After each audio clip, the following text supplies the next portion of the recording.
Son zamanlarda çok fazla görmeye başladığım nöbet yakınlarının mağdurları geliyor bize. İşte sosyal medyanın artmasıyla beraber, pandemi dönemiyle beraber sanki böyle bir hayali düğme varmış da basılmış gibi hissediyorum. Nedir? TETA ile başladı.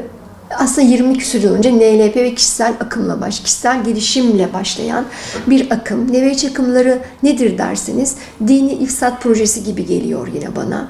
Nedir? TETA, Reiki, aile dizilimi, biyoenerji, numeroloji, İslami numeroloji, İslami tasavvuf eğitimi gibi adlar altında doğum analizi, doğum haritanız çıkarılıyor.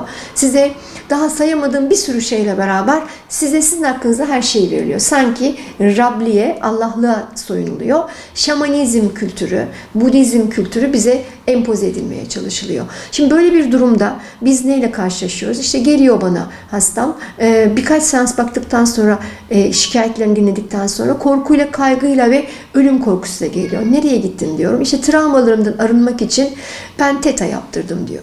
Aile dizilimine gittim diyor. Ciddi paralarla beraber ve bu kişiler inançlarından doğmaya başlamışlar. Dini ifsat projesi gibi, yeni bir din oluşturma projesi gibi düşünün. İlahsız din oluşturuyorlar. Ne demek istiyorsunuz? Şöyle demek istiyorum. Bir ilah var, Allah yarattı ama ortada var. Fakat biz her şeyi yapabiliriz olayıyla. TETA. TETA'yı oluşturan kadın Vianna Stabel adlı, şu an ülkesine yargılanan ama bizim insanımızın, bizim özellikle İslami dini bildiğini iddia eden insanımızın esmalarla beraber TETA'ya gelip, Reiki'ye gelip de buradan bir ben oldumla beraber, Tanrı ile konuşuyorum hissiyle beraber akım attıkları, sanki her şeyi onlar biliyorlarmış gibi bir olaydan bahsediyoruz. TETA dalgasına ulaştırıp insanlar kendilerini Tanrı'ya çıkıp işte taşları alıp ilah konumuna soktukları, ilahsız bir din, ilahın olmadığı aslında ortada. Yani her şey rahat, her şey güzel, özgürsün. Bakın çocuklarımız çok özgür değil mi? Sen özgürsün, sen kadınsın, sen bireysin haline döndürdükleri, kadınlarımızın tek tek kocaları, evli olanların kocalarını bırakıp terk ettikleri bir dönemden geçiyoruz.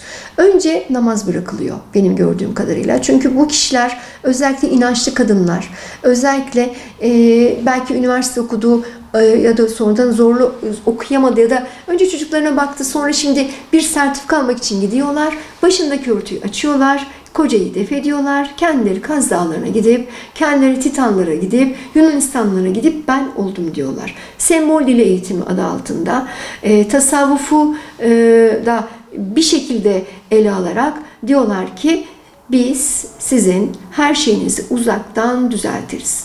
Biz sizi tedavi ediyoruz. Yalanın küllisi, seansları 60 bin, 100 bin, 200 bin gibi olan, kanal açıp hiçbir kimsenin sosyal medyada kanal olmasına izin verilmemesi gerektiği, ne demek istediğimi anlayacaklardır o kişiler.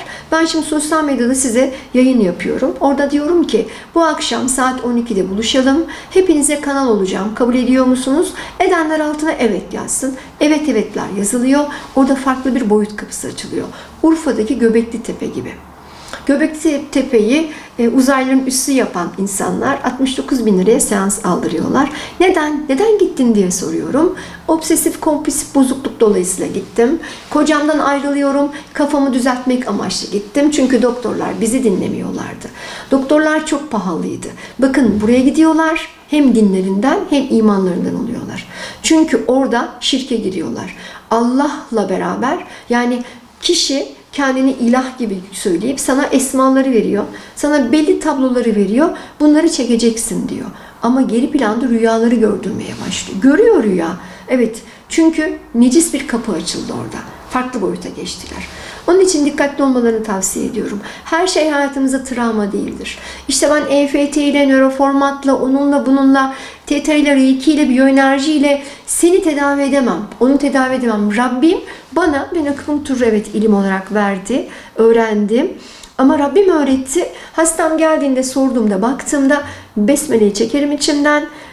Benim aracı olduğumu bilirim. Rabbim beni şifa vesilesi kıldıysa buradan iyileşin hastama söylerim ama başka türlüsünü bilmem.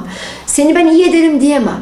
Sen gidip de 3 ayda ben senin travmalarını, önce senin çocukluklarına iniyorum diyemem.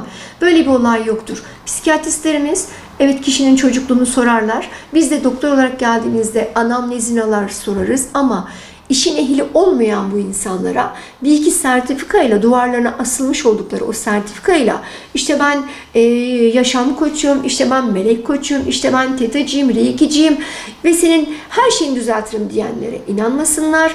Budist değiliz biz rahip değiliz. Biz gerçekten İslam ülkesinde ve Müslüman olarak yaşıyorsak kendi dinlerini, kendi Kur'anlarını okusunlar. Okudukları kitap farklı. Yoga çok basit gibi geliyor.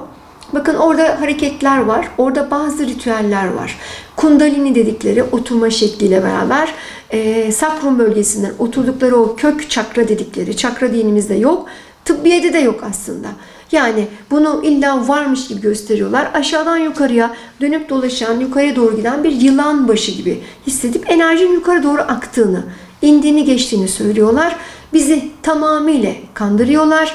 Oradaki oturmada, evet sakinlikte kendini sakin hissedebilir insanlar ama omra derken, o ritüelleri söylerken kendi tanrılarına, kendi şivalarına, kendi şamanik ve Budizm kültüründeki tanrılara dua ediyorlar. Son din İslamiyet'tir. Biz buna inandıysak benim hepsini kenara bırakırım. Geçmişten gelen kültürlerle ilgili bilgiler olabilir ama benim Kur'an-ı Kerim'imi açarım, bakarım onda ne yazıyor. Peygamber Efendimiz'in hadislerini açar bakarım onda ne yazıyor. Kimsenin de Rabli'ye soyulmasına izin vermem. Bu kadardır. İnanmasınlar, gittikleri yerde dikkatli olsunlar. Bu olayın tehlikeli bir boyuta ulaştığını, farklı boyutlar açıldığını hepsinin de bilmesi gerekiyor.